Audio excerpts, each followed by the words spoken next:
நாகையில் வேலிய பயிரை மேய்ந்த கதை. ஆதரவற்றோர் குழந்தைகள் இல்லத்தில் அத்துமீறலில் ஈடுபட்ட மனநல ஆலோசகர் போக்சோ சட்டத்தில் கைது. நாகப்பட்டினம் சாமந்தான்பேட்டையில் அரசு ஆதரவற்ற குழந்தைகள் காப்பகம் செயல்பட்டு வருகிறது. இதில் 50க்கும் மேற்பட்ட குழந்தைகள் தங்கி அருகில் உள்ள பள்ளிகளில் படித்து வருகின்றனர். இந்த காப்பகத்தில் இருந்து குழந்தைகள் அடிக்கடி மாயமாவதும் மீட்கப்படுவதும் தொடர்ந்து வருகிறது. இந்த நிலையில் குழந்தைகளுக்கு மனநிலை ஆலோசனை வழங்குவதற்காக கடந்த 5 ஆண்டுகளுக்கு முன் மனநல ஆலோசகர் சத்யபிரகாஷ் நியமிக்கப்பட்டார். இந்த நிலையில் 50க்கும் மேற்பட்ட ஆதரவற்ற குழந்தைகளுக்கு தொடர்ந்து பாலியல் தொல்லை கொடுக்கப்படுவதாக காவல்துறையினரிடம் குழந்தைகள் தகவல் தெரிவித்தனர். அதனைத் தொடர்ந்து காப்பகத்தில் போலீசார் நடத்திய விசாரணையில் நல்ல தொடுதல் கெட்ட தொடுதல் குறித்து வகுப்பெடுத்து குழந்தைகளுக்கு பாலியல் ரீதியாகவும் மன ரீதியாகவும் தொல்லை கொடுத்தது விசாரணையில் தெரிய வந்தது.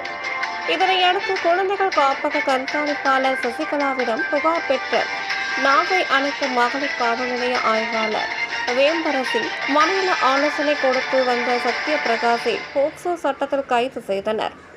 மேலும் 50க்கும் மேற்பட்ட மாணவிகளிடம் தொடர்ந்து சமூக நலத்துறை அதிகாரிகள், மாவட்ட குழந்தைகள் பாதுகாப்பு நலத்துறை அதிகாரிகள் விசாரணை செய்து வருகின்றனர். ஆதரவற்ற பெண் குழந்தைகளுக்கு தொடர்ந்து பாலியல் தொல்லை கொடுத்த மனநல ஆலோசகர் கைது செய்யப்பட்ட சம்பவம் நாகையில் பரபரப்பை ஏற்படுத்தியுள்ளது. அனைவருக்கும் வணக்கம். நம்ம அன்னை சத்யா குழந்தைகள் இல்லத்தில் ஆற்றுப்படுத்தினராக 2 ஆண்கள் இருந்திருந்தாங்க.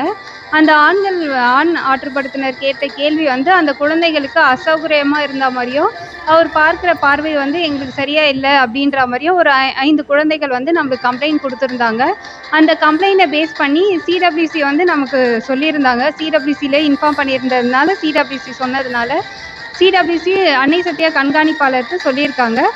கண்காணிப்பாளர் உடனே போலீஸ் ஸ்டேஷனில் கம்ப்ளைண்ட் கொடுத்து அவர் மேலே உடனே நடவடிக்கை எடுத்திருக்கோம். அவர் இப்போ கைது செய்யப்பட்டிருக்காரு. சரிங்களா?